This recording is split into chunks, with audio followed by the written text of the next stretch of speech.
last week, we started our service with what I thought would be a wonderful theme song for the whole month. It didn't turn out quite that way. But we ended it with a song, I Am Free, I Am Unlimited.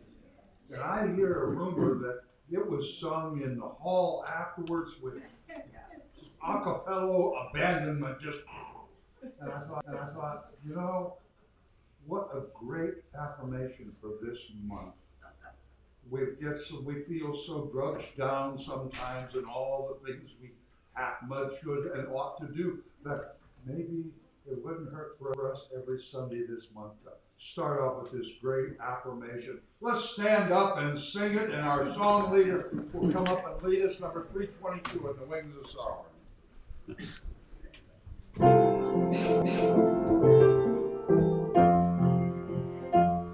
I am free, I am unlimited, there are no chains upon me. I am free, I am unlimited, right now, right now. I am free, I am unlimited, there are no chains upon me. I am free, I am unlimited, right now, right now. I am free, I am unlimited, there are no chains upon me. I'm free, I am unlimited, right now, right now. I am free, I am unlimited, there are no chains upon me. I'm free, I am unlimited, right now, right now. All right, you may be seated. You know, these affirmations, I am free, I am unlimited, they do actually enrich our lives. We're going to talk all about the way we think and see today.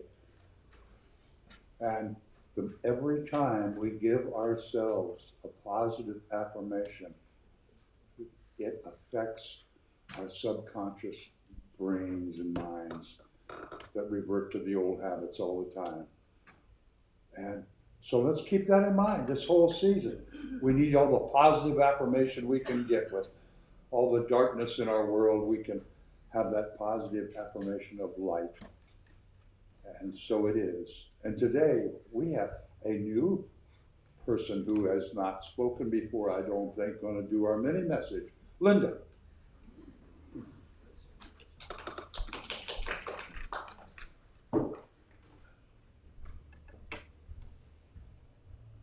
Good morning. There are 4 personality types that can be distinguished and labeled into 4 different animals: lion, otter, beaver, and golden retriever. I associate with the golden retriever. Who needs a hug? Who needs love? Who needs comfort? Last week I was surprised, as I was the one needing that, and a golden retriever came to me in the form of a border collie. After 27 years of teaching and nurturing 2-legged humans, my purpose has turned into 4-legged canines, with the exception of a 3-legged one. Normally I care for 1 to 2 dogs. This do a slightly bigger job. 5 horses, 4 goats, a rooster, a cat, and 14 dogs. I was offered $1,000, which was exactly what I needed in order to pay my 17-year-old daughter's rent for December. I needed the money and thought, I'm a country girl, I like animals, how hard could this be? So I schedule a few days of bonding and training, and I'm given the lowdown on the wolf pack as well as the rest of the herd. The goats will run from you. Escape. The old thoroughbred may die on your watch. I haven't seen the cat in 2 days. The rooster is non-binary, and you will feed the dogs raw meat. 6 of them are puppies. If the head, I probably can't say that word, the head girl dog likes you, you're good. And they all have different amounts of raw meat that you will give them by hand. Okay. First of all, they all look the same, except the one with 3 legs, that one I can point out. Second of all, they don't do cages, so they're all sharing the same space in the kitchen. So come feeding time, I start distributing the food, and it's coming out just as fast as it's going in. So now I'm feeding and I'm mopping and I'm keeping them from fighting, and then the cabinet pops open and out comes the mysterious cat to join in. So I'm mixing supplemental raw meat concoction by hand, and one of the dogs hid the blade for it, and all of this is going on, and the cat slinks around my arm meowing. I'm trying to make her a plate of salmon, which she's decided she would rather have the raw beef instead. I got through feeding time and I realized 2 dogs never ate because they're introverted and quirky and they don't like to eat in front of anyone. So now I have to capture them, separate them into rooms, and feed them separately. I'm exhausted and I hide in my room. Mission accomplished. Pretty sure I screwed it up. I figure the worst thing that could happen is they all come in my room and eat me alive. Oh, well, I'm okay with that at this point in my life. Nothing surprises me. It might actually be an improvement. Day 2. I got this. I leave to feed my fish and have coffee with Santa. I come back. I forgot to close the bathroom door.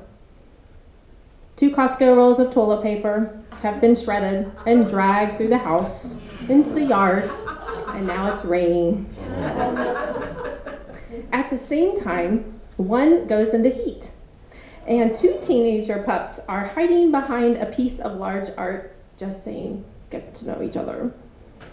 While 8 of them are barking at me, 1 is peeing on the table, and 3 are fighting.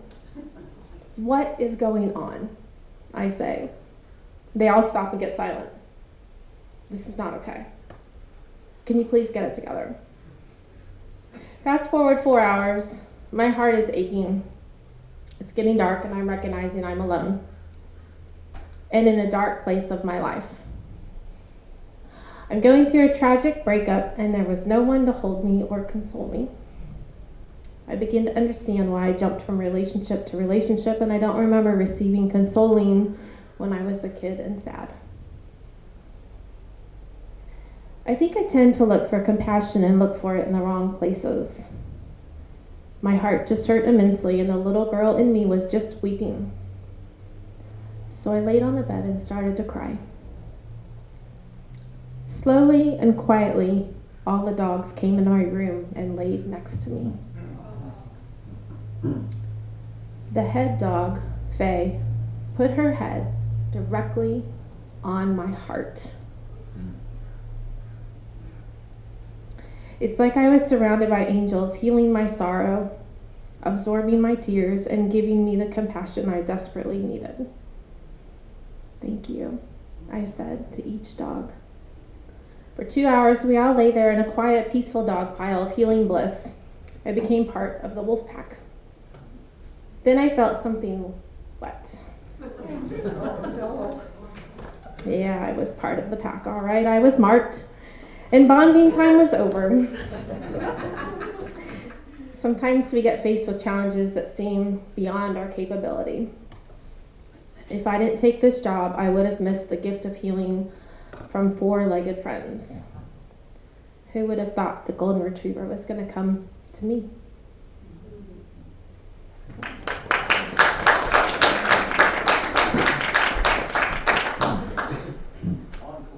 My goodness. Somebody